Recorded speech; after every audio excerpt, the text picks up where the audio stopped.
এবার বাচ্চার মাথা গরম। হাই, এই আহমদ নামের মানুষটাকে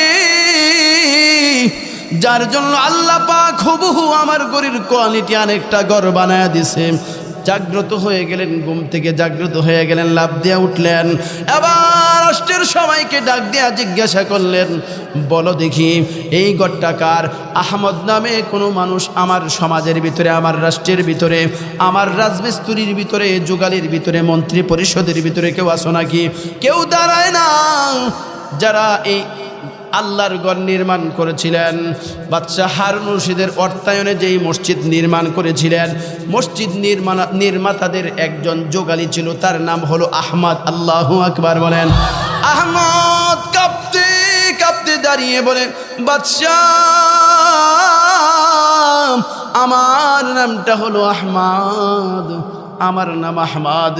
এবার বাদশা ডাক দিয়া বলেন, আহমদ রে, তুই কি আমল করেছো একটু বলো না শুনি। এমন কি আমল করেছো তুমি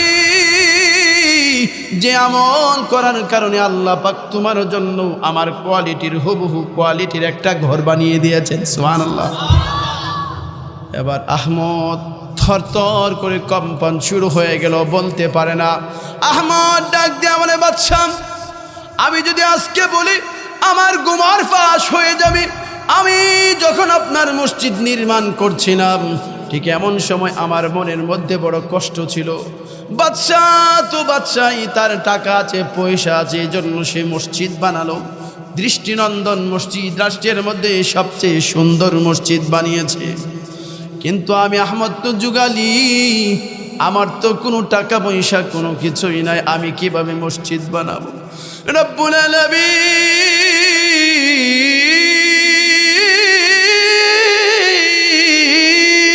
আল্লাহু আকবার। এবার আহমদ ডাক দেয়া বলে, মাবুদ আমার তো টাকা নাই, পয়সা নাই, তাহলে আমার জন্য কি তুমি ঘর বানাইবা না? এবার ওই যুগালি আহমদ বাড়ির অল্প একটু জায়গা পাইছে, পৈতৃক সম্পত্তি একটু জমি পাইছে, এখানে সে বাড়ি করার জন্য জমিনটা খনন করলো। জমিন যখন খনন শুরু করলো, জমিনের তলদেশ থেকে দেখা যায় কয়েকটা পাথর পাওয়া গেছে, দামি পাথর। আল্লাহু আকবার বলেন। চোখের পানিকে আল্লাহ কবুল করে নিছে। এবার ওই আহমদ তিনটা পাথর সুন্দর করে ধৌত করলেন, পরিষ্কার করলেন। পরিষ্কার করার পরে এবার আহমদ চিন্তা করলো, দেখা যায় তিনটা পাথর, বাদশা যেই পাথর দিয়ে মসজিদ নির্মাণ করেন ওই পাথরের সাথে আমার পাথরগুলোও মিলে যায়। এবার ওই আহমদ কিভাবে পাথরগুলি ওখানে রাখবে এই টেনশনে আছে। একদিন দুই দিন পার হয়ে যায়, কোনো সুযোগ হয় না, পাথরগুলি বাচ্চার পাথরের স্তূপের মধ্যে ফেলে দিবেন। হঠাৎ করে রাতের গভীরে, রাতের অন্ধকারে একদিন আহমদ চিন্তা করলো, আজকে রাত্রে আর আমি ঘুমাবো না, সবাই যখন ঘুমিয়ে যাবে আমার এই তিনটা পাথর বাচ্চার পাথরের স্তূপের মধ্যে ফেলে আসব, পৃথিবীর কোনো মানুষ দেখবে না, কিন্তু একজন দেখেন, তিনি কি? আর একটু আসতে বলেন, তিনি কি? দোস্ত, রাতের অন্ধকারে তুমি যখন নেক আমল করো এটাও দুনিয়ার কোনো মানুষ দেখে না, তুমি যখন গুনাহ করো দুনিয়ার কোনো মানুষ দেখে না, কিন্তু একজন দেখেন, তিনি কি? فَمَن يَعْمَلْ مِثْقَالَ ذَرَّةٍ خَيْرًا يَرَهُ وَمَن يَعْمَلْ مِثْقَالَ ذَرَّةٍ شَرًّا يَرَهُ। আল্লাহ পাক রব্বুল আলামিন ডাক দিয়ে বলেন, যাররা পরিমাণ গুনাহ করবে এটাও আমি আল্লাহ লিপিবদ্ধ করে রাখবো। যাররা পরিমাণ নেক আমল করবে হাসরের কঠিন ময়দানে আমি আল্লাহ পুঙ্খানুপুঙ্খানুভাবে তোর কাছে আমি লিপিবদ্ধ করে হাজির দিয়া দেব। আলহামদুলিল্লাহ, الحمد لله حمد الشاكرين ونؤمن به إيمان الموقنين ونقر بوحدانيته إقرار الصادقين ونشهد أن لا إله إلا الله رب العالمين ونشهد أن سيدنا وسندنا وحبيب ربنا وطبيب قلوبنا ومولانا محمدا عبده ورسوله الذي أرسل إلى الناس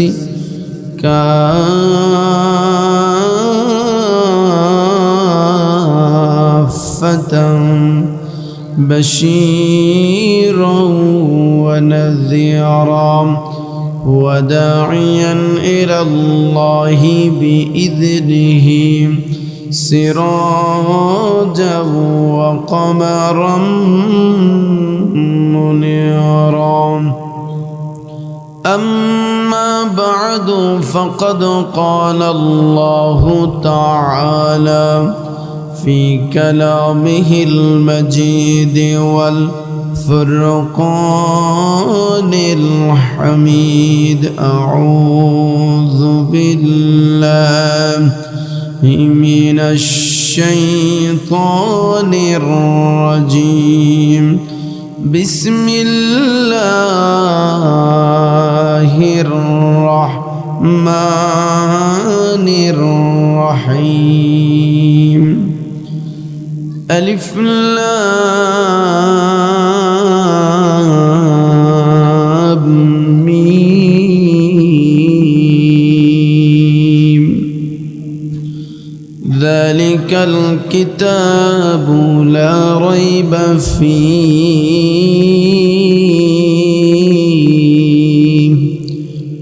هدى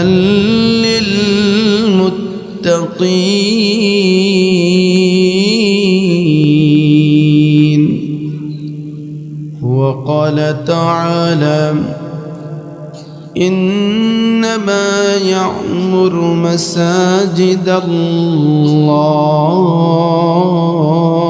الله من آمن بالله واليوم الآخر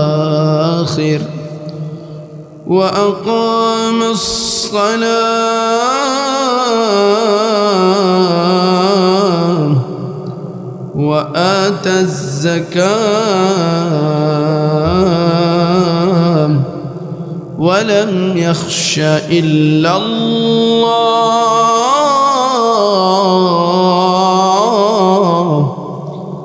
فعسى أولئك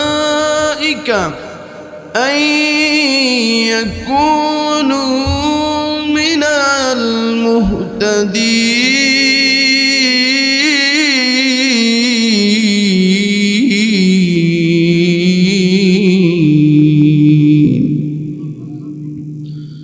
وقال تعالى إن الله وملائكته يصلون على النبي يا أيها الذين آمنوا صلوا عليه وسلموا تسليما সকলে মিলে উচ্চ আওয়াজে বিশ্বনবী সাল্লাল্লাহু আলাইহি ওয়াসাল্লামের প্রেম আর ভালোবাসা হৃদয়ে লালন করে হৃদয়ের গহীন থেকে নবী পাকের উপর নামাজের দুরূদ শরীফ পাঠ করি। আল্লাহুম্মা সাল্লি আলা মুহাম্মাদ ওয়া আলা আলি মুহাম্মাদ কামা সাল্লাইতা আলা ইব্রাহিম ওয়া আলা আলি ইব্রাহিম ইন্নাকা হামিদুম মাজিদ। আল্লাহুম্মা বারিক আলা محمد وعلى آل محمد كما باركت على إبراهيم وعلى آل إبراهيم إنك حميد مجيد بلغ العلا بكماله كشف الدجى بجماله حسنت جميع خصاله صلوا عليه وآله لا إله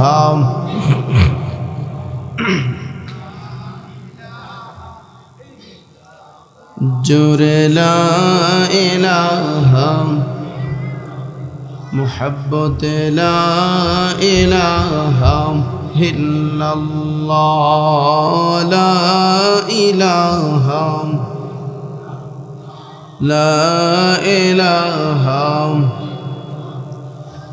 যার দিলে আছে আল্লাহর ভয় আল্লাহ আল্লাহ সব সময় দুনিয়াদারি ভালো লাগে না আহার নিদ্রা ভালো লাগে না ভালো লাগে শুধু ইল্লাল্লাহ লা ইলাহা জোরে লা ইলাহা লা ইলাহা মুহাব্বত লা ইলাহা জিকির করতে কষ্ট হয় জবান ছেড়ে দিয়া লা ইলাহা জোরে লা ইলাহা জোরে লা ইলাহা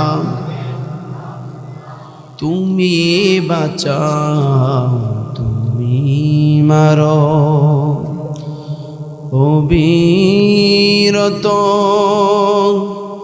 ক্ষমা কর তুমি বাঁচাও তুমি মারো অবিরত ক্ষমা কর ধরার যে জন তাকে ধর তোমার মুঠোয় সবই আল্লাহ সুবহানাল্লাহ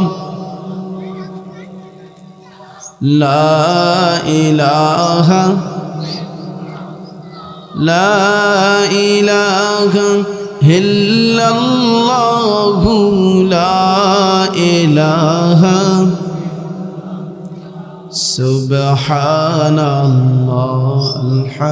আলহামদুলিল্লাহ লা ইলাহা লা ইলাহা ইল্লাল্লাহু লা ইলাহা লা ইলাহা ইল্লাল্লাহু মুহাম্মাদুর রাসূলুল্লাহ সকলে পড়ি সাল্লাল্লাহু আলাইহি ওয়াসাল্লাম। ঢাকার ঐতিহ্যবাহী পূর্ব শ্যামপুর শাহী জামে মসজিদ ও এলাকাবাসী কর্তৃক আয়োজিত 2 দিনব্যাপী তাফসীরুল কুরআন মাহফিল ও ইসলামী মহাসম্মেলনের দ্বিতীয় দিনের সম্মানিত সভাপতি জনাব আলহাজ মোস্তফা কামাল সাহেব, প্রধান অতিথি বিশিষ্ট সমাজ সেবক দানবীর ও সদস্য সচিব বিএনপি ঢাকা মহানগর দক্ষিণ আলহাজ তানবীর আহমেদ রবিন সাহেব, আজকের সম্মেলনের প্রধান আলোচক আন্তর্জাতিক খ্যাতি সম্পন্ন মুফাসসির কোরআন, গবেষক ও বিশিষ্ট মিডিয়া ব্যক্তিত্ব জনাব আলহাজ হজরত মাওলানা মুফতি আব্দুল্লাহ আল মামুন মাদারীপুরি হাফিজাহুল্লাহ, বিশেষ অতিথিবৃন্দ সহ মঞ্চে বসা আছেন জাতির শ্রেষ্ঠ সন্তান সম্মানিত উলামায়ে কেরাম, ভিজ্ঞ উপস্থাপক, অত্র কেন্দ্রীয় জামে মসজিদের সম্মানিত খতিব মুফতি আব্দুল্লাহ আল কাউসারি হাফিজাহুল্লাহ সহ আমার সামনে বসা আছেন আমার সমবয়স্ক, আমার প্রাণের নৌজওয়ান যুবক ভাইরা, গভীর শ্রদ্ধাভাজন ব্যক্তিত্ব, সাদা দাড়িওয়ালা মুরব্বীরা, স্নেহের কলিজার টুকরা সন্তান, মাসুম বাচ্চারা, গভীর মনোযোগ দিয়া কথা শুনছেন পর্দার আড়াল থেকে পর্দানিসীন সম্মানিতা মা ও বোনেরা। আমরা আলোচনার শুরু লগ্নেই অত্র তাফসীরুল কোরআন মাহফিলের দ্বিতীয় দিনের দ্বিতীয় অধিবেশনে সকলেই উচ্চ স্বরে হৃদয়ের গহীন থেকে শুকর গুজার হচ্ছে ওই মহান মনিবের দরবারে, যিনি আমাদেরকে অসংখ্য মানুষ থেকে বাছাই করে সমস্ত কাজ থেকে ফারেক করে সুস্থতার সাথে কোরআন এবং সুন্নাহর মহাব্বত হৃদয়ে লালন করে। বলেন তো দেখি, এই তাফসীরুল কোরআন মাহফিল আমাদেরকে কে পৌঁছিয়ে দিয়েছেন? সে আল্লাহর প্রশংসা আসতে হবে না জুড়ে হবে? আওয়াজ দিয়া সকলেই আলহামদুলিল্লাহ। আমার সাথে সকলেই পড়ুন আলহামদুলিল্লাহ হামদান কাসীরা তাইয়িবান মুবারাকান ফীহি।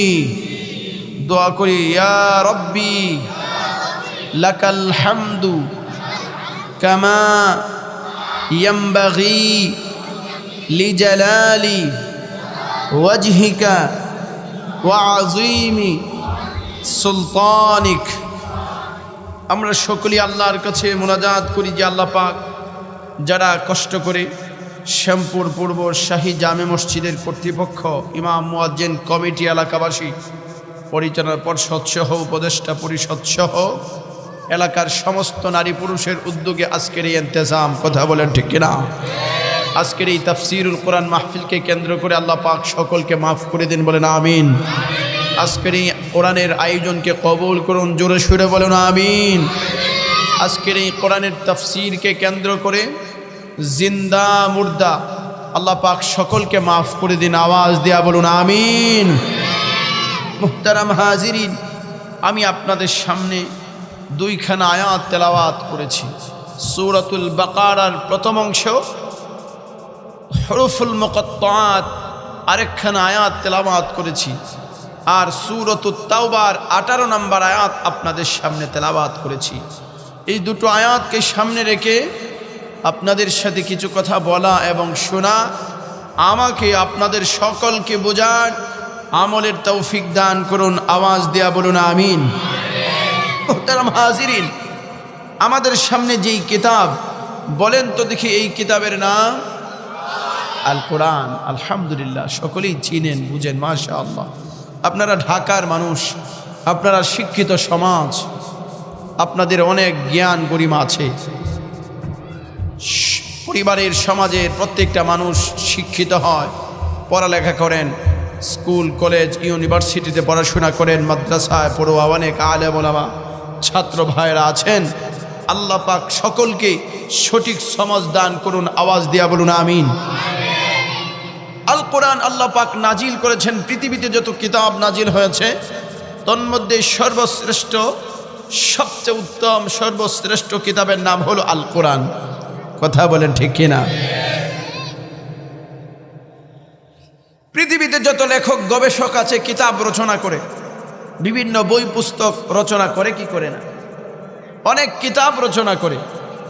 প্রত্যেকটা মানুষ কিতাব রচনা করতে যে কিতাবের শুরু লগ্নে একটা কথা বলে, ভূমিকার মধ্যে, এই বাচ্চারা কথা বলা যাবে না, ওরা যদি ডিস্টার্ব করে আস্তে করে উঠিয়ে দিবেন, আর বড়রা সামনে এসে বসবেন।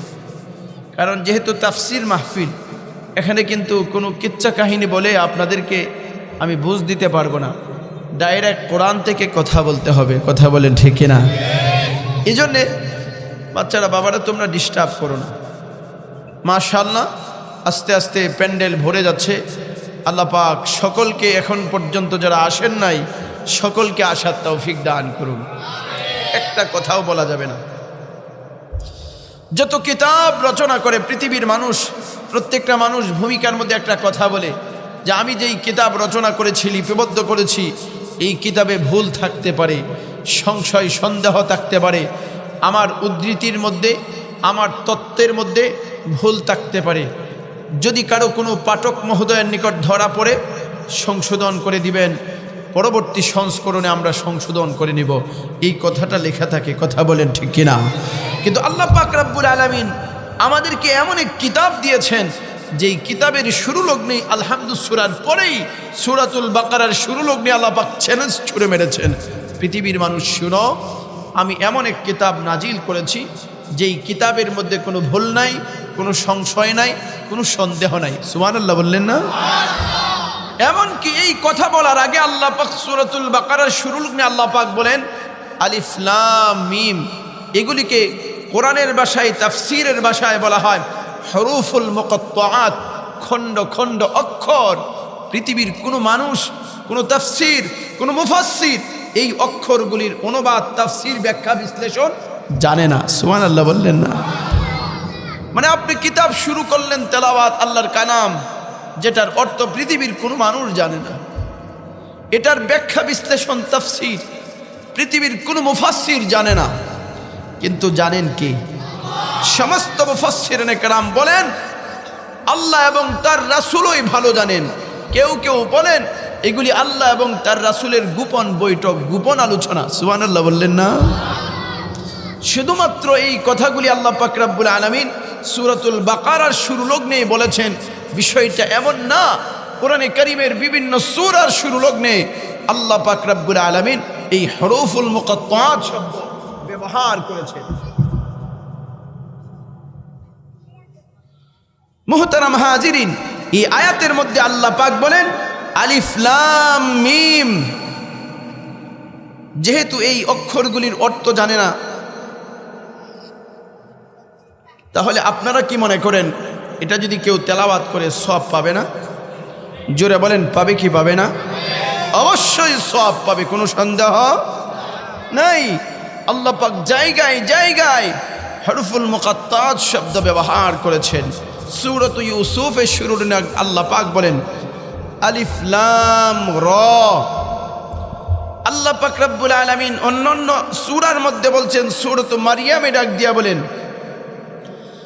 কাফ হা ইয়া আইন সাদ।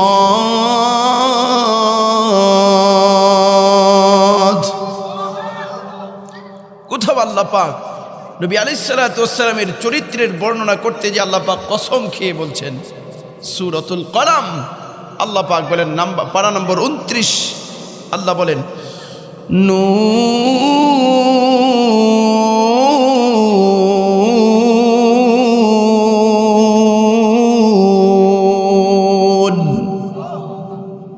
আল্লাহ পাক রব্বুল আলামিন কোথাও রাসূলুল্লাহ সাল্লাল্লাহু আলাইহি ওয়াসাল্লামকে তার হাবিবকে উপনামে ডেকেছেন। যেমন আল্লাহ পাক সূরা ইয়াসিনের শুরু লগ্নেই ডাক দিয়া বলেন এটা নবীজির একটা নাম, ইয়াসিন।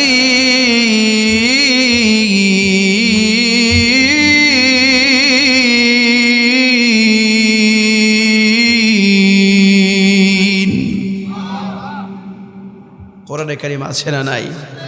আওয়াজ দিয়া বলেন আছে না নাই? আল্লাহ পাক রব্বুল আলামিন বিভিন্ন সূরার শুরু লগ্নে এই হরফুল মুকাত্তাআত শব্দ ব্যবহার করেছেন। এগুলির অর্থ পৃথিবীর কোনো মানুষ জানে? এরপরে আল্লাহ পাক বলেন যালিকাল কিতাবু লা রাইবা ফীহ। আল্লাহ পাক রব্বুল আলামিন বলেন এই সেই কিতাব আল কোরআন, যেই কোরআনের মধ্যে কোনো ভুল নাই, কোনো সংশয় না, সন্দেহ নাই। কারো কোনো সন্দেহ আছে? আল্লাহ পাক রব্বুল আলামিন বলেন হুদাল লিল للمتقين আল্লাহ পাক বলেন এই কিতাব হলো আল কোরআন হলো মুত্তাকিদের জন্য হেদায়াত স্বরূপ। আওয়াজ দিয়ে বলেন না সুবহানাল্লাহ। যারা ফরহেজগার, যারা মুত্তাকি, এদের জন্য এই কিতাব হলো পথ প্রদর্শক, আল কোরআন হলো পথ প্রদর্শক। যারা ফরহেজগার, মুত্তাকি, আর এই কিতাবটা এমন এক কিতাব যে কিতাবটা হলো পৃথিবীর কোনো কিতাব আল্লাহর কালাম ছিল না, কেবলমাত্র শুধুমাত্র এই কিতাবটাই আল্লাহর কালাম। সুবহানাল্লাহ বলেন। এই কিতাব যারা তেলাওয়াত করবে, আল্লাহ বলেন সে যেন ডাইরেক্ট আমি আল্লাহর সাথে কথা বলা শুরু করে দিল। আল্লাহর সাথে কথা বলা। পৃথিবীর কোনো মানুষ অর্থ বুঝুক আর না বুঝুক, জেনে পড়ুক আর না জেনে পড়ুক, সে যেভাবেই পড়ুক না কেন, অজু থাকুক আর না থাকুক, আল্লাহর পয়গম্বর বলেন প্রত্যেকটা হরফে আল্লাহ পাক তাকে 10টা করে নেকি দান করবেন। তার এই কিতাবের উপর বিশ্বাস স্থাপন করা এটাও একটা ঈমান। আল্লাহ পাকের একত্ববাদের উপর বিশ্বাস স্থাপন করা যেমন ঈমান, ঠিক তেমনিভাবে এই কিতাবের উপর বিশ্বাস স্থাপন করা এটার নাম, আওয়াজ দিয়া বলেন এটার নাম ঈমান। তাহলে যে আল্লাহ পাক বলছেন এই কিতাবের মধ্যে কোনো ভুল নাই, সংশয় নাই, সন্দেহ নাই, এই কিতাবের উপর আমাদের বিশ্বাস আছে তো নাকি? কোনো সন্দেহ আছে? এরপরে আল্লাহ পাক বলছেন আল্লাযীনা ইউমিনুনা বিল গায়বি ওয়া ইউকিমুনাস সালাতা ওয়া মিম্মা রাযাকনাহুম ইউনফিকুন। আল্লাহ পাক রব্বুল আলামিন ডাক দিয়ে বলেন तमाम পৃথিবীর মানুষ শুনো। এবার ইমানদারদের বৈশিষ্ট্যের কথা বর্ণনা করছেন। অদৃশ্যের প্রতি যারা ঈমান আনবে, আল্লাহকে না দেখে যারা বিশ্বাস স্থাপন করবে, আমি আপনাদেরকে প্রশ্ন করতে চাই, আল্লাহকে কি দেখা যায় নাকি? রব্বুল আলামিনকে দেখা যায় না, চর্মচক্ষু দিয়া পৃথিবীর কোনো মানুষ দেখতে পারবে না। এই জন্য আল্লাহ পাক রব্বুল আলামিন ডাক দিয়া বলেন যারা অদৃশ্যের প্রতি ঈমান আনবে, নামাজ কায়েম করবে, আল্লাহর দেয়া রিজিক থেকে খরচ করবে, তারা হলো ঈমানদার, কোনো সন্দেহ নাই। জোরে করলেন সুবহানাল্লাহ। ঈমানদারদের পরিচয় বর্ণনা করেছেন আল্লাহ পাক রব্বুল আলামিন। ঈমানদার কেন হওয়া দরকার? ঈমান আমাদের কি প্রয়োজন? ঈমানের দাম কতটুকু? জমিনের উপরে আসমানের নিচে একজন ঈমানদার যতদিন পর্যন্ত বেঁচে থাকবে, ততদিন পর্যন্ত এই আসমান এবং জমিন আল্লাহ টিকিয়ে রাখবেন। কথা বলেন ঠিক কিনা? এই জমিনকে আল্লাহ পাক ধ্বংস করবেন না, আসমানকে আল্লাহ পাক টিকিয়ে রাখবেন। আসমান, জমিন, পাহাড়, পর্বত, গ্রহ, নক্ষত্র, তরুলতা যা কিছু আছে সব কিছু মহান রব্বুল আলামিন টিকিয়ে রাখবেন। এবার আল্লাহ পাক রব্বুল আলামিন বলেন ঈমান আনার পরে তোমার সর্বপ্রথম কাজ হলো ইসলামের ভিতরে দাবিত হওয়া, ইসলামকে ধর্ম হিসাবে গ্রহণ করা, এটা হলো তোমার প্রথম কাজ। কথা বলেন ঠিক কিনা? সূরাত আলে ইমরান আয়াত নম্বর 36 আল্লাহ পাক বলেন ইন্নাদ-দীনা ইনদাল্লাহিল ইসলাম, আমি আল্লাহ পাক রব্বুল আলামিন তোমাদের জন্য ধর্ম হিসাবে নির্বাচন করেছি ইসলাম। কথা বলেন ঠিক না বে ঠিক? ইসলাম ধর্ম ব্যতিরেকে যারা অন্য ধর্ম গ্রহণ করবে, আল্লাহ পাক রব্বুল আলামিন বলেন তারা সাময়িক সময়ের জন্য দুনিয়া জীবনে সফলতা অর্জন করতে পারে, কিন্তু নিঃসন্দেহে তারা আখিরাতে ক্ষতিগ্রস্ত হবে। কথা বলেন ঠিক কিনা? সূরাত আলে ইমরান 85 নম্বর আয়াত 3 নম্বর পারা শেষ পৃষ্ঠা আল্লাহ পাক রব্বুল আলামিন ডাক দিয়ে বলেন ওয়া মান ইয়াবতাগি গায়রাল ইসলাম দীনান ফালান ইউকবালা মিনহু ওয়া হুয়া ফিল আখিরাতি মিনাল খাসিরিন। আল্লাহু আকবার। আল্লাহ পাক রব্বুল আলামিন ডাক দিয়ে বলেন तमाम পৃথিবীর মানুষ শুনো, ইসলাম ধর্ম ব্যতিরেকে যারা অন্য ধর্ম গ্রহণ করবে, ইসলাম ছাড়া যারা অন্য ধর্ম নির্বাচন করবে, যারা গ্রহণ করে নেবে, মনে প্রাণে বিশ্বাস করবে, আমি আল্লাহ ঘোষণা দিলাম ওয়াহুয়া ফিল আখিরাতি মিনাল খাসিরিন, নিঃসন্দেহে আখিরাতে তারা ক্ষতিগ্রস্ত হবে, কোনো সন্দেহ নাই। এজন্য আমাদের ঈমানের প্রয়োজন আছে না নাই? ইসলাম আমল করার, ইসলাম গ্রহণ করার প্রয়োজন আছে না নাই? ঈমান যেমন প্রয়োজন, ইসলামে দীক্ষিত হওয়া ঠিক তেমন প্রয়োজন। কথা বলেন ঠিক কিনা? ইসলাম আল্লাহ পাক যে বিধিনিষেধ আমাদেরকে দান করেছেন, প্রত্যেকটা বিষয়ের উপর আমল করার প্রয়োজন আছে না নাই? মুসলমান বন্ধুগণ আমার, আস্তে আস্তে আমি আমার মূল কথাটার দিকে যাচ্ছি। আপনারা বুঝতে কষ্ট হচ্ছে? কারো কষ্ট হচ্ছে? মুসলমান বন্ধুগণ আমার, কথাগুলি খুব ভালো করে বুঝবেন। ঈমান কেন প্রয়োজন? ঈমান কেন প্রয়োজন আমাদের? কোন কারণে ঈমান প্রয়োজন? শুধু দুনিয়ার জমিনে ঈমান প্রয়োজন বিষয়টা এমন না, আখিরাতেও ঈমান প্রয়োজন। শুধুমাত্র আখিরাতে ঈমান প্রয়োজন বিষয়টা এমন না, দুনিয়াতেও যারা ঈমানদার হবে আল্লাহ পাক রব্বুল আলামিন তাদেরকে ঘোষণা করেছেন, যারা ঈমানদার তারা নিঃসন্দেহে সফল কাম হয়ে গেছে। জোরে কন্যা সুবহানাল্লাহ।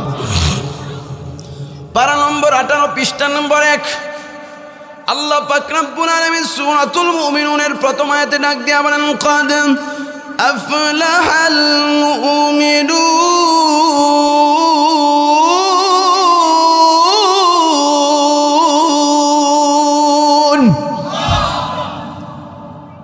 আল্লাহ পাক রব্বুল আলামিন ডাক দিয়ে বলেন, तमाम পৃথিবীর মানুষ শোনো, আমি আল্লাহ ঘোষণা করলাম, নিঃসন্দেহে যারা ঈমানদার, এক আল্লাহতে যারা বিশ্বাসী, এক আল্লাহকে যারা বিশ্বাস করবে, আল্লাহ এক এবং একক, এই কথাটা যারা স্বীকার করবে, মনে প্রাণে বিশ্বাস স্থাপন করবে, রাসূলকে যারা বিশ্বাস করবে, আখিরাতে যারা বিশ্বাসী হবে, আমি আল্লাহ ঘোষণা দিলাম নিঃসন্দেহে তারা সফল কাম, কোনো সন্দেহ নাই। লা ইলাহা, জোরে লা ইলাহা।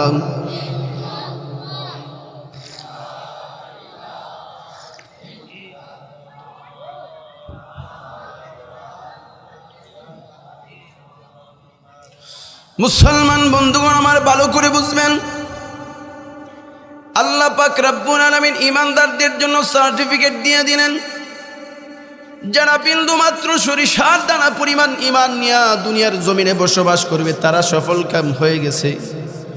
ভবিষ্যতে তারা সফল হবে বিষয়টা এমন না, ডাইরেক্ট সফল কাম হয়ে গেছে।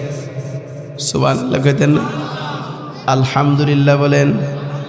আমাদের প্রত্যেকের ঈমান আছে, কোনো সন্দেহ আছে নাকি?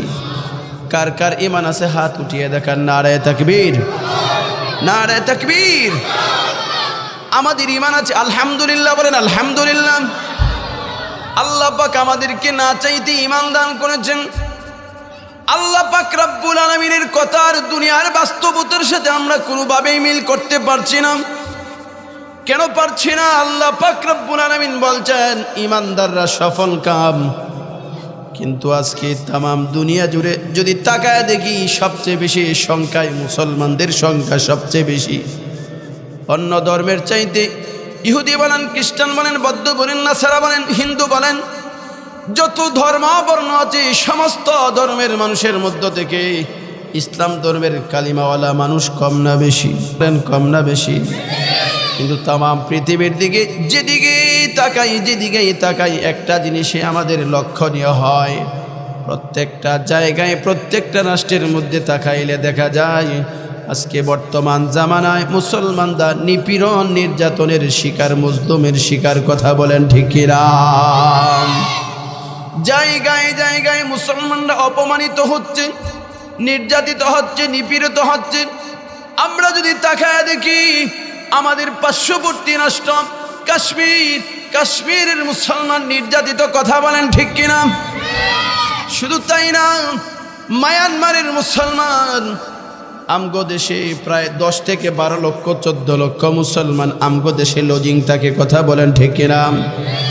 নিজ মাতৃভূমি ছেড়ে দিয়া তারা দেশান্তর হয়ে কষ্ট করে নিজের রাজ দরবার ছেড়ে দিয়া, রাজমহল ছেড়ে দিয়া, যেই মানুষটা ছিল 5 তলা এসি রুমের মধ্যে বসবাস করত, একটা মাত্র অপরাধের কারণে, ঈমানওয়ালা হওয়ার কারণে আজকে তাকে ঘর ছাড়তে হলো, বাড়ি ছাড়তে হলো, পরিবার পরিজন ছেড়ে, রাষ্ট্র ছেড়ে ভিন্ন আরেকটা রাষ্ট্রের মধ্যে লজিং খাই। বলেন দেখি অন্য কোনো অপরাধ না, শুধু ঈমানদার হওয়ার কারণে? কথা বলেন ঠিক কিনা? মুসলমান বন্ধুগণ আমার, আজকে যদি আমরা ফিলিস্তিনের দিকে তাকায় দেখি, ফিলিস্তিনের মুসলমান, গাজার মুসলমান, ওই গাজার মুসলমান দীর্ঘদিন যাবৎ আজকে ইহুদিদের হাতে লাঞ্ছিত বঞ্চিত। কথা বলেন ঠিক কিনা? মুসলমানদের প্রথম কিবলা বাইতুল মুকাদ্দাস, বাইতুল মুকাদ্দাস বর্তমান ইহুদিদের দখলে আছে। কথা বলেন ঠিক না বেঠিক? গাজার মুসলমান শুধুমাত্র মুসলমান হওয়ার অপরাধে, শুধুমাত্র মুসলমান হওয়ার অপরাধে, অন্য কোনো অপরাধ নাই। ইহুদি খ্রিস্টানরা তাকে দুঃখে দুঃখে মারতেছে, না খায়া মারতেছে, বাড়িঘর সব জ্বালায়া পুড়ায়া সারকার করে দিল। এই যে বর্তমান সময় আমরা একটুক্ষণ করে শীত শুরু হলো, ওই শীতের মধ্যে আমরা শীতের কম্বল মুড়ি দিয়ে ঘুমিয়ে যাই, ফজরের নামাজ পড়ি না, আশার নামাজ পড়ি না, তারপরেও আল্লাহ পাক আমাদেরকে কত আরামের ভিতরে রাখছেন। আমরা নাফরমান ইমানদার, আমরা আল্লাহকে, আল্লাহর আদেশ না মানার পরেও আল্লাহ পাক কত আরামে আমাদেরকে রাখছেন। আর দেখেন ফিলিস্তিনের গাজার মুসলমানদের অবস্থাটা একবার তাকায়া দেখেন, তাদেরকে তো বাড়িঘর ছাড়া করা হলো, তারা তাবু গাইরা গাইরা থাকে, তারপরেও দেখা যায় কয়েকদিন যাবৎ বৃষ্টি শুরু হয়েছে, ঠান্ডা বাতাস ওই তাবুগুলি বাতাসে উড়িয়ে নিয়ে যাচ্ছে। বলেন দেখি ওই জায়গার মধ্যে শুধুমাত্র যুবকরাই বসবাস করে না, শিশু বাচ্চারাও আছে? কথা বলেন আছে না নাই? যেই সন্তানগুলির সামনে, বাবার সামনে সন্তানকে হত্যা করা হয়েছে, বোমা মেরে শেষ করে দেওয়া হয়েছে, যেই সন্তানের সামনে বাবাকে তছনছ করে দেওয়া হয়েছে, যেই শিশু সন্তানের সামনে স্বামীর সামনে তার স্ত্রীকে ধর্ষণ করা হয়েছে, এমন কোনো নির্যাতন নাই যেই নির্যাতন গাজার মুসলমানদেরকে করা হয় নাই। বলেন দেখি অন্য কোনো অপরাধের কারণে না, শুধুমাত্র ঈমানের কারণে? আল্লাহ পাক রব্বুল আলামিন সূরাতুল মুমিনের প্রথম নাম্বার আয়াতের মধ্যেই বলেন, ক্বাদ আফলাহাল মুমিনুন, ঈমানদাররা সফল কাম হয়ে গেছে। একদিক দিয়ে আল্লাহ বলেন সফল হয়ে গেছো, অন্য দিক দিয়ে তামাম দুনিয়ার জুড়ে তাকায়া দেখলে দেখা যায় তামাম দুনিয়া জুড়ে সবচেয়ে বেশি মুসলমান নির্যাতনের শিকার। কথা বলেন ঠিক কিনা? আল্লাহ পাক রব্বুল আলামিন ডাক দিয়ে বলেন, তামাম পৃথিবীর মানুষ শুনো, وَلَنَبْلُوَنَّكُمْ بِشَيْءٍ مِّنَ الْخَوْفِ وَالْجُوعِ وَنَقْصٍ مِّنَ الْأَمْوَالِ وَالْأَنفُسِ وَالثَّمَرَاتِ وَبَشِّرِ الصَّابِرِينَ।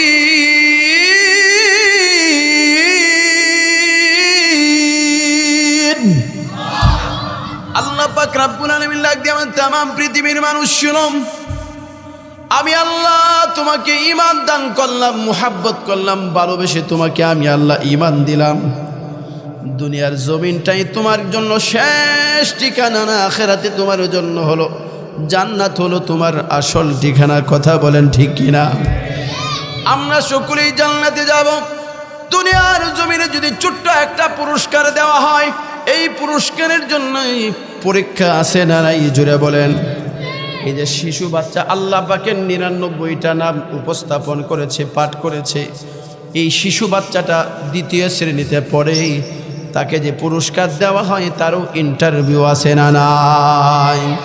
সরিষার দানা পরিমাণ ঈমান নিয়ে কোনো মানুষ যদি হাসরের কঠিন ময়দানে দাঁড়ায়, আল্লাহ পাক রব্বুল আলামিন ডাক দিয়া বলেন, এই দুনিয়ার 10টা দুনিয়ার সমান আমি আল্লাহ তাকে জান্নাতের মালিক বানিয়ে দিব। জোরে কন্যা সুবহানাল্লাহ। একটা দুনিয়া না, 2টা দুনিয়া না, 10টা দুনিয়ার সমান জান্নাত দিবেন। তাহলে কি আল্লাহ পাক রব্বুল আলামিন আমাদেরকে এমনি জান্নাত দিয়ে দিবেন নাকি একটু ইন্টারভিউ নেবেন? পরীক্ষা নেওয়ার দরকার আছে না নাই? 2 নাম্বার পারা 2 নাম্বার পৃষ্ঠায় আল্লাহ পাক বলছেন, আমি আল্লাহ তোমাদের কিছু বিষয় ইমানি পরীক্ষা নেব।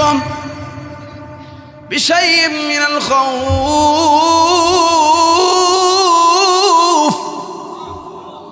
আল্লাহ বলেন আমি আল্লাহ তোমাদের ইমানের পরীক্ষা নিব। শত্রুর ভয় দেখায় দেখায় ইমানের পরীক্ষা নিব।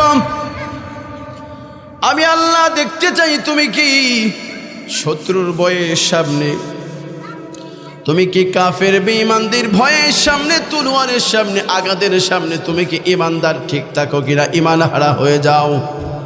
আল্লাহ বলেন আমি তোমাকে অস্ত্রের ভয় দেখায় দেখায় তোমার ইমানের পরীক্ষা নিব। কথা বলেন ঠিক কিনা? তাহলে বোঝা গেল আল্লাহ বলেন 1 নাম্বার পরীক্ষা হলো তোমার ইমানের পরীক্ষা করব শত্রুর ভয় দেখায়া দেখায়া। 2 নাম্বার হলো আমি আল্লাহ তোমাকে না খাওয়ায়া ক্ষুধার্ত দিয়ে আমি আল্লাহ তোমার ইমানের পরীক্ষা নিব। জোরে করেন সুবহানাল্লাহ। মুসলমান বন্ধুগণ আমার, আল্লাহ পাক রব্বুল আলামিন বলেন আমি আল্লাহ তোমাকে শারীরিক অসুস্থতা দিয়া আমি আল্লাহ তোমাকে তোমার ইমানের পরীক্ষা নিব। আমি আল্লাহ তোমাকে তোমার জমিনের ফল ফসলগুলি ধ্বংস করে দিয়ে আমি আল্লাহ তোমার ইমানের পরীক্ষা নেব। ও দুনিয়ার মানুষ শোনো, যদি তোমরা এই পরীক্ষাগুলির মধ্যে উত্তীর্ণ হতে পারো, আমি আল্লাহ তোমাকে ঘোষণা দিলাম ওয়াবাশশিরিস সাবিরিন, আমি আল্লাহ ঘোষণা দিলাম আমি আল্লাহ তোমার বন্ধু হয়ে গেলাম। জোরে কন্যা সুবহানাল্লাহ। আর একটু আস্তে বলেন সুবহানাল্লাহ। বলেন দেখি, যেই মানুষটারও জন্য আল্লাহ হয়ে যান তার আরো কোনো কিছু প্রয়োজন আছে কিনা? আছে নাকি? আর কোনো কিছুই প্রয়োজন নাই।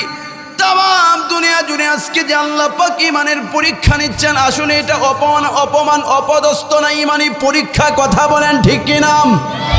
মুসলমান জীবিত থাকুক আর মরে যাক, মুসলমান বাঁচলে গাজী আর মরলে শহীদ। কথা বলেন ঠিক কিনা? মুসলমানের ইমান ঠিক তো দুনিয়ার সব ঠিক। কথা বলেন ঠিক কিনা? তাহলে আমাদের ইমানের প্রয়োজন আছে না নাই? হাত উঠান দেখি কার কার ইমানের প্রয়োজন। নারায়ে তাকবীর। আল্লাহ তুমি কবুল করো, আওয়াজ দিয়া বলেন আমিন। মুসলমান বন্ধুগণ আমার, কথাগুলি খুব ভালো করে বুঝবেন। এতক্ষণ পর্যন্ত আমি আপনাদেরকে ইমানের বর্ণনা দিচ্ছিলাম। ইমান কেন প্রয়োজন জানেননি? যে আল্লাহ পাক রব্বুল আলামিনকে আমরা রব বলে স্বীকার করে নিলাম,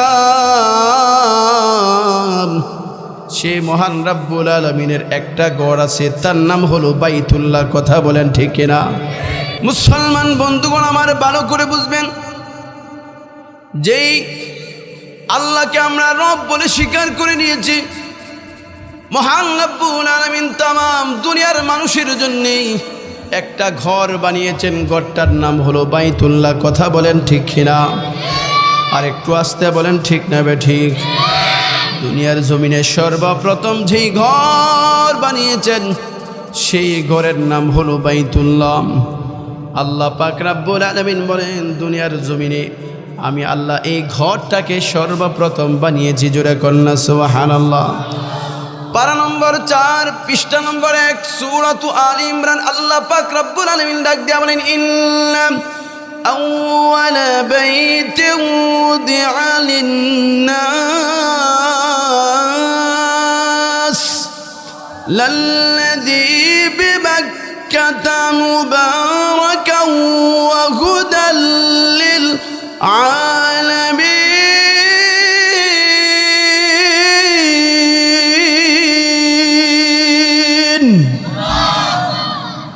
আল্লাহ পাক রব্বুল আলামিন ডাক দিয়ে বলেন তামাম পৃথিবীর মানুষ শোনো, আমি আল্লাহ তামাম দুনিয়ার মধ্যে সর্বপ্রথম যেই ঘর বানালাম এই ঘরটার নাম হলো, এই ঘরটা হলো মক্কায় অবস্থিত। এটার নাম হলো, এটা আমার ঘর, এটা হলো বাইতুল্লাহ। সুবহানাল্লাহ বলেন। এই ঘরের মানুষ, এই ঘরের মুতাওয়াল্লি যারা হবে, এই ঘর যারা রক্ষণাবেক্ষণ করবে, এই ঘরের মধ্যে যারা তফ করতে আসবে, আল্লাহর ঘর যারা তফ করতে আসবে তাদের বৈশিষ্ট্যাবলী কেমন হবে? তারা হবে হাজি সাহেব এবং তাদেরকে কারা পানি পান করাবে। এই আল্লাহ পাক রব্বুল আলামিন এগুলি কয়েকটা বৈশিষ্ট্যের কথা বর্ণনা করছেন। বাইতুল্লাহ আল্লাহর ঘর, এই ঘর আগে ইসলাম পূর্ব যুগে কাফির বেঈমানেরা এই ঘরের মুতাওয়াল্লির দায়িত্ব পালন করত। হাজী সাহেবদেরকে পানি পান করাতো, কথা বলেন ঠিক কিনা? সারা বিশ্বের মানুষ তাদেরকে এই কারণে সম্মান জানাইতো। বাইতুল্লাহ যদি কোথাও ভেঙে যেত তাহলে সেটাকে পুনর্নির্মাণ করত, ঠিকঠাক করতো, একটু বালু সিমেন্ট লাগায় ঠিকঠাক করত। এবার আল্লাহ পাক রব্বুল আলামিন ইসলাম শুরু হওয়ার পর থেকে তামাম পৃথিবীর সমস্ত মানুষকে জানিয়ে দিলেন, আমার ঘর বাইতুল্লাহ শাখা সারা দুনিয়ায় যতগুলি মসজিদ হবে, মসজিদ যারা আবাদ করবে, মসজিদ যারা পরিচালনা করবে, এদের কিছু গুণাবলী আল্লাহ পাক নিজেই বর্ণনা করেছেন। সূরাতুত তাওবার মধ্যে 18 নম্বর আয়াত আল্লাহ পাক বলেন, ইন্নামা ইয়ামুরু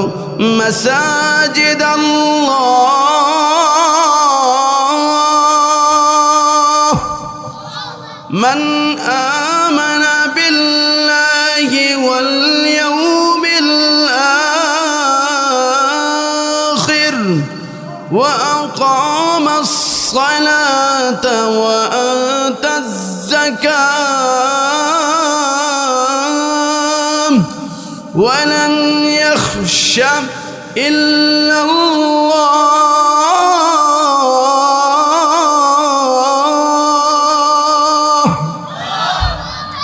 আল্লাহ পাক রব্বুল আলামিন তামাম পৃথিবীর মানুষকে ডাক দিয়া বলেন, দুনিয়ার মানুষ,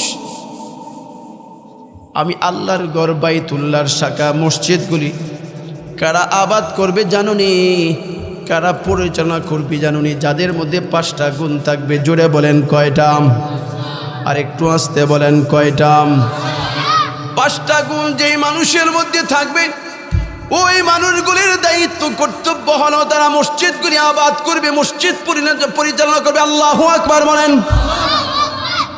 তোর মধ্যে 1 নাম্বার হলো যারা ঈমান এনেছে আল্লাহর উপর যারা ঈমান এনেছে তাদের দায়িত্ব কর্তব্য হলো মসজিদগুলি আবাদ করবে, পরিচালনা করবে, কমিটিতে আসবে, সভাপতি হবে, সেক্রেটারি হবে,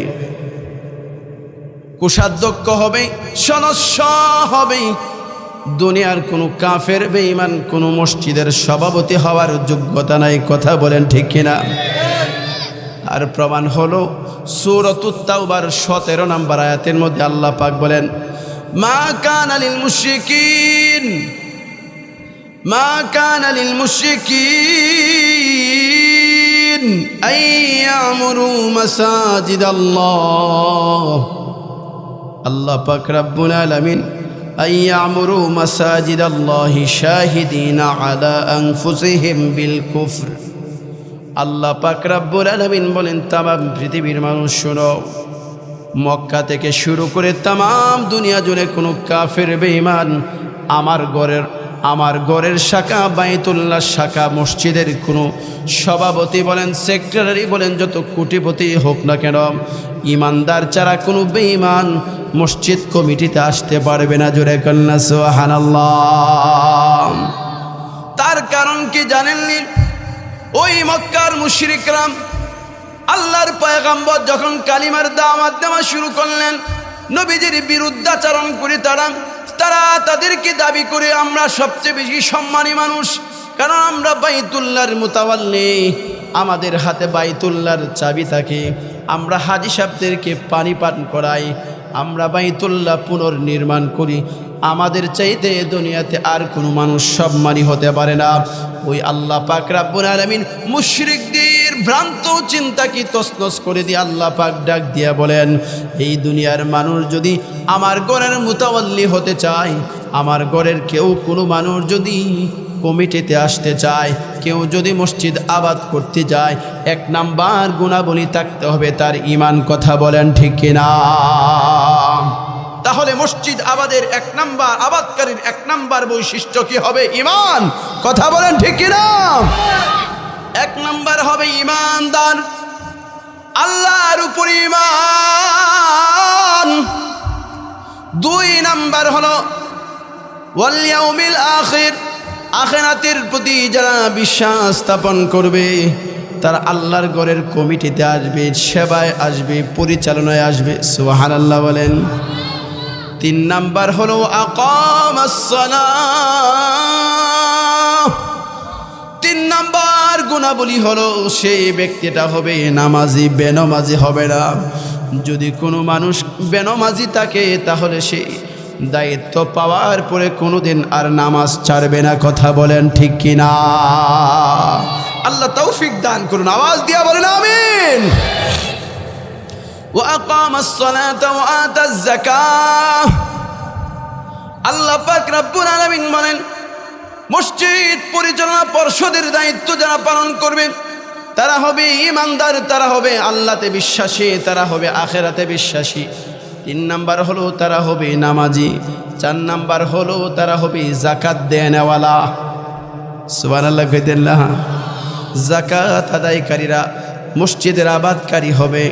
পাঁচ নাম্বার হলো ওয়ালাম ইয়াখশা ইল্লাল্লাহ।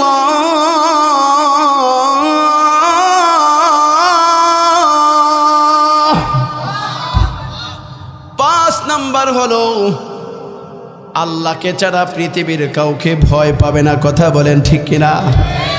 বলেন দেখি, আল্লাহকে ছাড়া পৃথিবীর কোনো মানুষকে, কাফের বেঈমানকে ভয় পাবে না। জোরে বলেন ঠিক কিনা?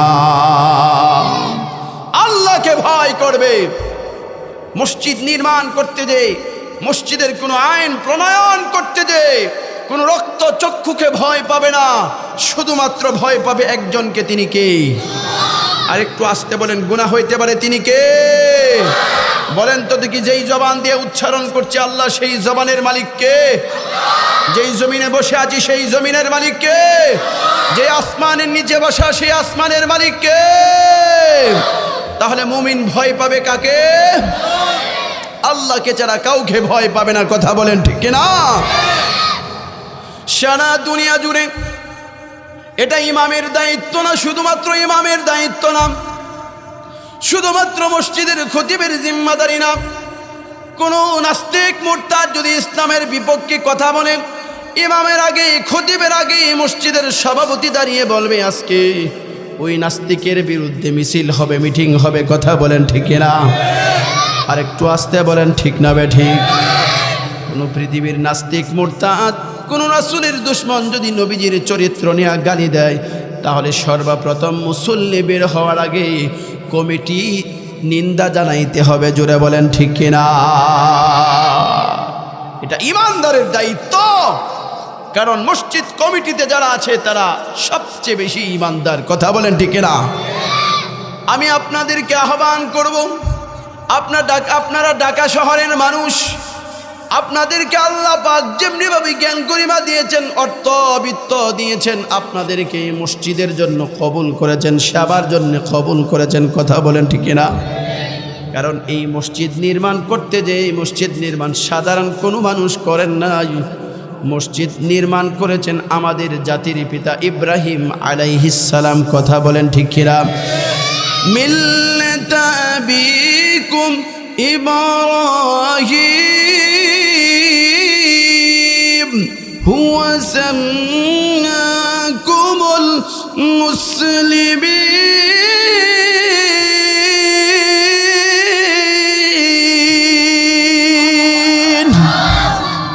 আল্লাহ পাক রব্বুল আলামিন লাগেন तमाम পৃথিবীর মানুষ শুনো, মসজিদ নির্মাণ করেছেন সমস্ত পৃথিবীর মুসলমানদের পিতা ইব্রাহিম আলাইহিস সালাম।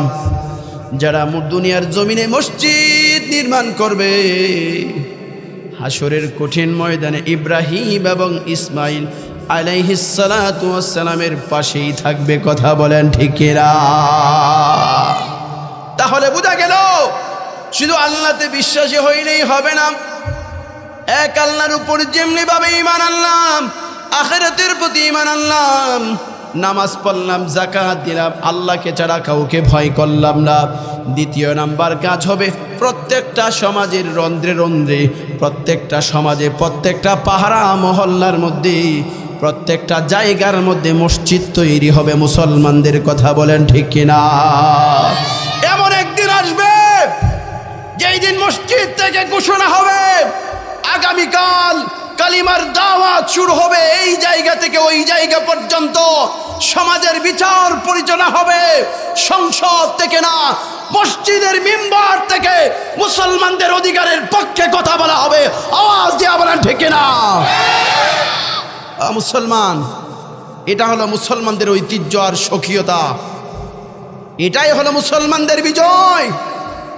আমি কোনো রাজনৈতিক বক্তব্য দিতে পছন্দও করি না, আমি রাজনীতি করিও না, কিন্তু একটা কথা বলে যাই, দল মত নির্বিশেষে আমরা দীর্ঘদিন পর্যন্ত জুলুমের শিকার ছিলাম, নির্যাতনের শিকার ছিলাম, বাক শক্তিকে আমাদেরকে রুদ্ধ করে রাখা হয়েছিল। আজকে আমাদের কথা বলার সময় এসেছে ইসলামের পক্ষে, মুসলমানদের পক্ষে, অধিকারের পক্ষে। আওয়াজ দিয়া বলেন ঠিক না? আমাদেরকে কথা বলতে হবে, এখন নীরব থাকার সময় নেই। কারণ তুমি বিড়ালের মতো গোড়ের কোনায় মরার চাইতে রাজপথে কালিমার পক্ষে মরা অনেক বেশি ভালো। কথা বলেন ঠিক না? বিড়ালের মতো 1000 বছর বেঁচে থাকার চাইতে সিংহের মতো 1 ঘন্টা বেঁচে থাকা ভালো। কথা বলেন ঠিক না? এজন্য আমাদেরকে প্রস্তুতি নিতে হবে। দল মত নির্বিশেষে কে কোন দল করেন এটা আমার দেখার বিষয় না, এটা আমার জানারও বিষয় না। আমরা মুসলমান ভাই ভাই। কথা বলেন ঠিক না? আমরা মুসলমান ভাই ভাই। কাশ্মীরের মুসলমান কষ্ট পেলে আমরা কষ্ট পাবো, ফিলিস্তিনের মুসলমান কষ্ট পেলে আমরা কষ্ট পাবো, মায়ানমারের মুসলমান কষ্ট পেলে আমরা কষ্ট পাবো। কথা বলেন ঠিক না? আমরা হয়তো কেউ থাকি 5 তলায়, কেউ থাকি গাছতলায়, মসজিদে যখন এক কাতারে দাঁড়ায় কোনো ভেদাভেদ নাই, কে ধনী কে গরিব, কে সভাপতি কে সেক্রেটারি, কে সাধারণ মুসল্লি, সকলে এক কাতারে। কথা বলেন ঠিক না? আমরা মুসলিম ভাই ভাই, নাই কোনো ভেদাভেদ নাই, এক আল্লাহ এক রাসূল, কোরআন আমাদের একটাই। কথা বলেন ঠিক না? কাশ্মীর, লেবানন, বচনিয়া, আরাকান, ফিলিস্তিন, চেচনিয়া, কেউ কারো নয় মুরা ও চানা, যেতাই জপে কেউ পায় আঘাত, আমরাও সেই আঘাত পাই।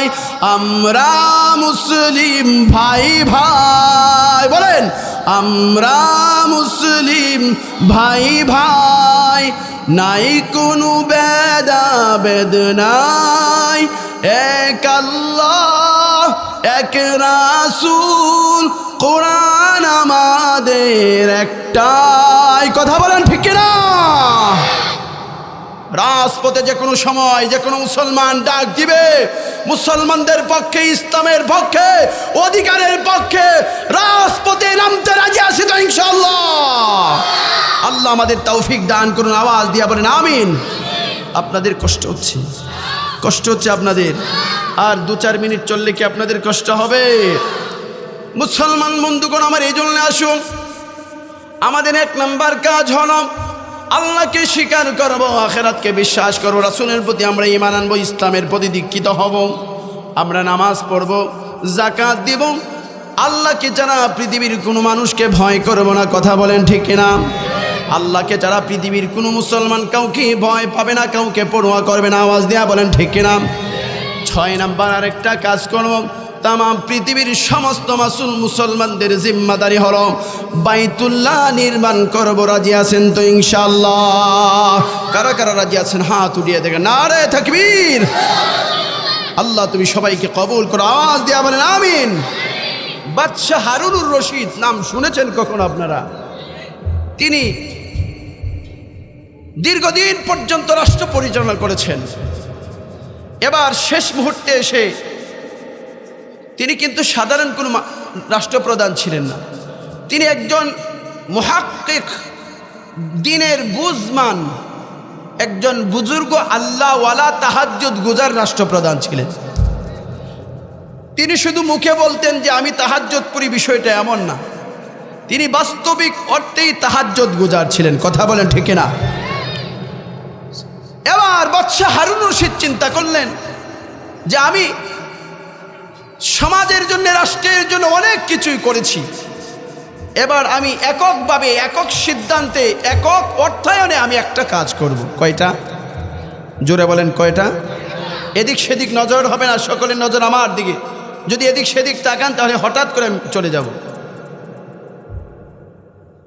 এবার বাদশাহ হারুন রশিদ সিদ্ধান্ত নিলেন, রাষ্ট্রের সমস্ত এমপি মন্ত্রীদেরকে ডাকলেন। ডাকার পরে বললেন, আমার মনের জীবনের শেষ আশা তোমরা পূরণ করবে, আমি আশাবাদী। আমি একটা কাজ করতে চাই। কি কাজ? আমি একটা মসজিদ বানাতে চাই একক অর্থায়নে। সুবহানাল্লাহ বললেন না? এখানে কারো কোনো সহযোগিতা হবে না, আমার রাষ্ট্রের সমস্ত মানুষ এখানে এসে নামাজ আদায় করবে। আর এই মসজিদটা হবে সবচেয়ে বেশি দৃষ্টিনন্দন মসজিদ, সবচেয়ে বেশি সুন্দর মসজিদ, সবচেয়ে দামি পাথর দিয়ে এই মসজিদ মোজাইক করা হবে, টাইলস লাগানো হবে। আলহামদুলিল্লাহ বলেন। বলেন এই চিন্তা চেতনাটা কি সাধারণ কোনো মানুষের কাজ, নাকি অনেক বড় গভীর চিন্তার অধিকারী? কথা বলেন ঠিক না? কারণ তিনি চিন্তা করেছেন, একটা হাদিস শুনেছেন, পাঠ পড়েছেন যে দুনিয়ার জমিনে কেউ যদি আল্লাহর সন্তুষ্টির জন্য, আল্লাহর জন্য দুনিয়ার জমিনে একটা বাইতুল্লাহ শাখা মসজিদ বানায়, আল্লাহ তার জন্য জান্নাতে একটা ঘর বানিয়ে দেয়। আর একটু আসতে বলেন সুবহানাল্লাহ। এই সামনে কয়েকজনকে সুবহানাল্লাহ দায়িত্ব দিয়ে পিছনে সব মুখ কুলুফ লাগায় বসে রয়েছে। সামনে পিছনে দলমত নির্বিশেষে যুবক, বৃদ্ধ, 60 বছরের যুবক যারা আছেন, আওয়াজ দিয়ে বলেন সুবহানাল্লাহ। আরো জোরে সরে বলেন সুবহানাল্লাহ। আলহামদুলিল্লাহ, আল্লাহু আকবার। হাত উঠিয়ে বলতে হবে আল্লাহু আকবার। বুঝছে না? পিছনে ড্যাম ব্যাটারি আছে কিন্তু পাওয়ার নাই। আওয়াজ দিয়ে বলতে হবে আল্লাহু আকবার। মাশাআল্লাহ। দেখি দেখি হাত উঠান তো দেখি কার কার মন খারাপ। মন খারাপ নাকি আপনার? হ্যাঁ, রাগ করলেন? এখন পর্যন্ত যারা মাহফিলের ভিতরে ঢুকতে পারে নাই তাদের কপাল কেমন এটা আমি বলবো না, তবে অনেক কিছুই মিস করেছে। কথা বলেন ঠিক না? আর এখনো এই 3.5 জনে কয় ঠিক, 2.5 জনে বলে না। মাশাআল্লাহ, আল্লাহ কবুল করুন। আওয়াজ দিয়া বলেন আমিন। আমার সাথে আপনারা আছেন তো? কতক্ষণ? এই কতক্ষণ? আওয়াজ দিয়া বলেন কতক্ষণ? বুঝছি বুঝছি বুঝছি, হাত নামা। ঠিক আছে, আসি আমি, আর কয়েক মিনিট আপনারা থাকেন, আমি যাবো ইনশাআল্লাহ। মুহতারাম হাজিরিন, যে কথা বলতেছিলাম, বাদশাহ হারুন রশিদ ঘর বানানোর সিদ্ধান্ত নিলেন, সকলের কাছে অনুমতি নিলেন, আল্লাহ সন্তুষ্টির লোককে পৃথিবীর কাউকে দেখানোর জন্য না, আল্লাহ তাআলা যেন তার জন্য একটা মসজিদ বানিয়ে দেয়। সুবহানাল্লাহ বললেন না? এবার মসজিদের কাজ শুরু হলো সকলের অক্ষমতে, একক অর্থায়নে, নিজের অর্থায়নে, কারো কাছ থেকে কোনো টাকা পয়সা না নিয়ে নিজের অর্থায়নে মসজিদ নির্মাণ শুরু হলো। মসজিদ কমপ্লিট, খুব খুশি। হঠাৎ করে বাদশাহ হারুন রশিদ স্বপ্নে দেখে এই দূরবর্তী জায়গায় সুন্দর একটা ঘর দেখা যায়। সুবহানাল্লাহ বললেন না? কে যেন ডাক দিয়ে বলে, বাদশাহ হারুন রশিদ, ওই যে তাকায় দেখেন আল্লাহ পাক আপনার জন্য জান্নাতে ঘর বানিয়েছে। বলেন দেখি, ইখলাস ছাড়া হয়েছে কাজ না ইখলাস পূর্ণ? ইখলাস পূর্ণ, একনিষ্ঠতার সাথে কাজটা করেছে। এবার বাদশাহ হারুন রশিদ চিন্তা করলেন, তাহলে ঘরটা একটু দেখা দরকার। এত চমকপ্রদ ঘর, এত সুন্দর দেখা যায় ঘরটা একটু দেখা দরকার। একটু ঘুরে আসি, ঘরটা দেখে আসি। এবার গেলেন ঘরটা, চতুর্দিকে দেখলেন, দরজার সামনে এসে দেখেন হারুন রশিদের নাম লেখা। সুবহানাল্লাহ বলেন। বাদশাহ হারুন রশিদ খুশি হয়ে গেলেন, খুব খুশি, সাধারণ কোনো খুশি না। এবার বলে, ভিতরে ঢোকা যাবে নাকি? বলে না না, এখন ঢোকা যাবে না। দুনিয়ার জমিন থেকে চিরবিদায় নেওয়ার পরে তারপর আল্লাহ তোমাকে জান্নাতের ভিতরে ঢুকিয়ে দিবেন। জোরে করলেন সুবহানাল্লাহ। বাদশাহ যখন ঘর পরিদর্শন করলেন, পরিদর্শন করার পরে কিছু দূর যাওয়ার পরে আবার তাকায় দেখে হুবহু কোয়ালিটির আরেকটা ঘর দেখা যায়। আল্লাহু আকবার বলেন, আর একটু আসতে বলেন আল্লাহু আকবার। বাদশাহ আমার চিন্তা করেছি, হায় রে, আমার যে ঘর আল্লাহ পাক আমাকে দান করলেন হুবহু কোয়ালিটির, আমার যে কয়টা দরজা, আমার যে ঘরের যে কয়টা জানালা, হুবহু একই কোয়ালিটির আরেকটা ঘর দেখা যায়। তাহলে ওই ঘরটা কার? এবার পরিদর্শন করার জন্য একটু সামনের দিকে আগায় গেলেন।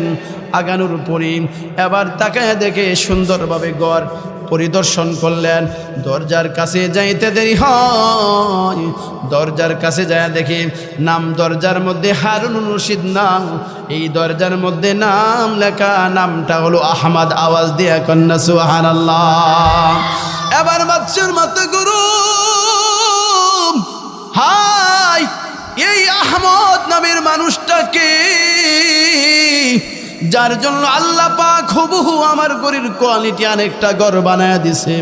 জাগ্রত হয়ে গেলেন, ঘুম থেকে জাগ্রত হয়ে গেলেন, লাফ দিয়ে উঠলেন। এবার অষ্টের সবাইকে ডাক দিয়া জিজ্ঞাসা করলেন, বলো দেখি এই ঘরটা কার? আহমদ নামে কোনো মানুষ আমার সমাজের ভিতরে, আমার রাষ্ট্রের ভিতরে, আমার রাজমিস্ত্রির ভিতরে, যুগালির ভিতরে, মন্ত্রী পরিষদের ভিতরে কেউ আসো নাকি? কেউ দাঁড়ায় না। যারা এই আল্লাহর ঘর নির্মাণ করেছিলেন, বাদশাহ হারুন রশিদের অর্থায়নে যেই মসজিদ নির্মাণ করেছিলেন, মসজিদ নির্মাতাদের একজন যোগালী ছিল, তার নাম হলো আহমদ। আল্লাহু আকবার বলেন। আহমদ কাঁপতে কাঁপতে দাঁড়িয়ে বলে, বাদশাহ আমার নামটা হলো আহমদ, আমার নাম আহমদ। এবার বাদশাহ ডাক দিয়া বলেন, আহমদ রে, তুই কি আমল করেছো একটু বলো না শুনি। এমন কি আমল করেছো তুমি যে আমল করার কারণে আল্লাহ পাক তোমার জন্য আমার কোয়ালিটির হুবহু কোয়ালিটির একটা ঘর বানিয়ে দিয়েছেন? সুবহানাল্লাহ।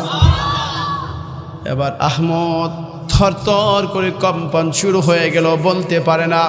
আহমদ ডাক দিয়া বলে, বাদশাহ আমি যদি আজকে বলি আমার গুমার ফাঁস হয়ে যাবে। আমি যখন আপনার মসজিদ নির্মাণ করছিলাম, ঠিক এমন সময় আমার মনের মধ্যে বড় কষ্ট ছিল। বাদশাহ তো বাদশাহী, তার টাকা আছে, পয়সা আছে, এই জন্য সে মসজিদ বানালো, দৃষ্টিনন্দন মসজিদ, রাষ্ট্রের মধ্যে সবচেয়ে সুন্দর মসজিদ বানিয়েছে। কিন্তু আমি আহমদ তো যুগালি, আমার তো কোনো টাকা পয়সা কোনো কিছুই নাই, আমি কিভাবে মসজিদ বানাবো? রব্বুল আলামিন,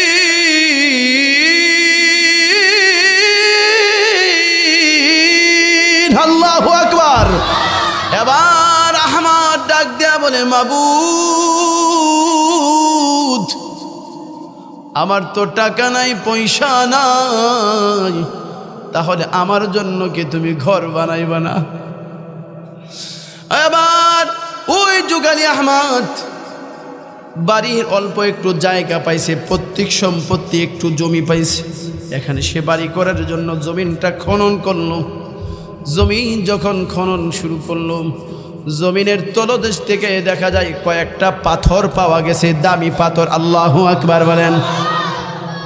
চোখের পানিকে আল্লাহ কবুল করে নিছে। এবার ওই আহমদ তিনটা পাথর সুন্দর করে দৌত করলেন, পরিষ্কার করলেন। পরিষ্কার করার পরে এবার আহমদ চিন্তা করলো, দেখা যায় তিনটা পাথর, বাদশা যেই পাথর দিয়ে মসজিদ নির্মাণ করেন, ওই পাথরের সাথে আমার পাথরগুলিও মিলে যায়। এবার ওই আহমদ কিভাবে পাথরগুলি ওখানে রাখবে এই টেনশনে আছে। একদিন দুই দিন পার হয়ে যায়, কোনো সুযোগ হয় না, পাথরগুলি বাচ্চার পাথরের স্তূপের মধ্যে ফেলে দিবেন। হঠাৎ করে রাতের গভীরে, রাতের অন্ধকারে একদিন আহমদ চিন্তা করলো, আজকে রাত্রে আর আমি ঘুমাবো না, সবাই যখন ঘুমিয়ে যাবে আমার এই তিনটা পাথর বাচ্চার পাথরের স্তূপের মধ্যে ফেলে আসব। পৃথিবীর কোনো মানুষ দেখবে না, কিন্তু একজন দেখেন, তিনি কি? আর একটু আসতে বলেন, তিনি কি? দোস্ত, রাতের অন্ধকারে তুমি যখন নেক আমল করো, এটাও দুনিয়ার কোনো মানুষ দেখে না। তুমি যখন গুনাহ করো, দুনিয়ার কোনো মানুষ দেখে না, কিন্তু একজন দেখেন, তিনি কি? فَمَن يَعْمَلْ مِثْقَالَ ذَرَّةٍ خَيْرًا يَرَهُ وَمَن يَعْمَلْ مِثْقَالَ ذَرَّةٍ যাররাতিন শাররান ইয়ারাহ। আল্লাহ পাক রব্বুল আলামিন ডাক দিয়া বলেন, যাররা পরিমাণ গুনাহ করবে এটাও আমি আল্লাহ লিপিবদ্ধ করে রাখবো। যাররা পরিমাণ নেক আমল করবে হাসরের কঠিন ময়দানে আমি আল্লাহ পুঙ্খানুপুঙ্খানুভাবে তোর কাছে আমি লিপিবদ্ধ করে হাজির দিয়া দেব। তিনি আল্লাহ যিনি হৃদয়ের গহীনে কল্পনায় কি আসে সেটাও তিনি জানেন। তিনি কে?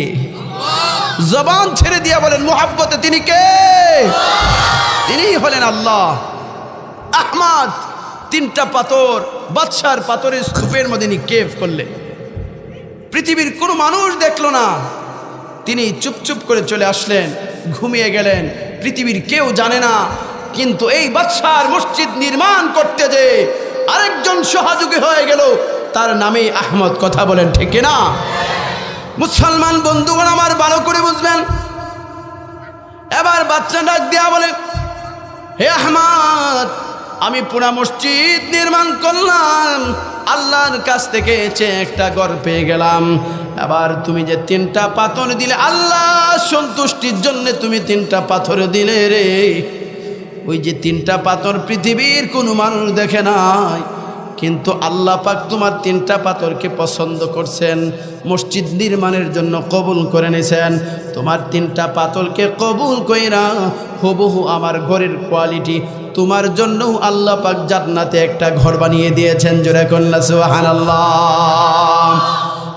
মুসলমান, ওই যে বাচ্চা হারুন রশিদ, তিনি যে জান্নাতে ঘর পাইলেন, তার যোগালি গরিব মানুষ তিনটা পাথর দিয়া জান্নাতে ঘর পাইলেন। বলেন দেখি, আমরাও তো গরিব মানুষ, আমাদের কোটি কোটি টাকা নাই, আমরা পূর্ণ মসজিদ বানাতে পারবো না, কিন্তু ঘর নির্মাণ করতে যে মসজিদের মিনার বানাইতে যে আমরা সহযোগিতা করতে কারা কারা রাজি আছে? দুই হাত উঁচু করে দেখান। নারে তাকবীর। আল্লাহ তুমি আমাদের সবাইকে কবুল করো, আওয়াজ দিয়া বলেন আমিন। এমন কে আছেন আহমদ বাচ্চা হারুন রশিদের একজন মজদুরি, একজন দিন মজুর, একজন যোগালী, তিনি যদি তিনটা পাথর দিয়া জান্নাতে ঘর পায়, তাহলে কি আমরা 5-10 হাজার টাকার বিনিময়ে আমরা যদি আল্লাহকে মোহাব্বত কইরা মসজিদকে মোহাব্বত কইরা দুনিয়াতে কত মিনার হয়। আমি সংবাদ পাইলাম ওই শ্যামপুর শাহী মসজিদের মিনার নির্মাণ করা হচ্ছে। কথা বলেন ঠিক কিনা?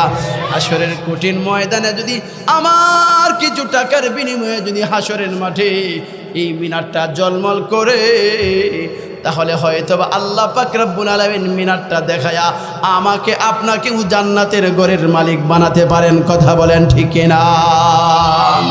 এমন কে আছেন এই মিনার নির্মাণের জন্য 10,000 20,000 টাকা দান করবেন? কে আছেন? আমি 20 জন মানুষ চাই, এমন কে আছেন? খুব দ্রুত, কেউ এদিক সেদিক উঠা বসা করবেন না। আরেকজন মেহমান আছেন, তিনি কথা বলবেন, অত্যন্ত চমৎকার তাফসীর করেন যিনি, সেটা বাংলাদেশ না, বাংলাদেশের বাহিরেও যিনি তাফসীর করেন। আল্লাহ পাক ভাইয়ের জবানে বারাকা দান করুন, আওয়াজ দিয়া বলেন আমিন।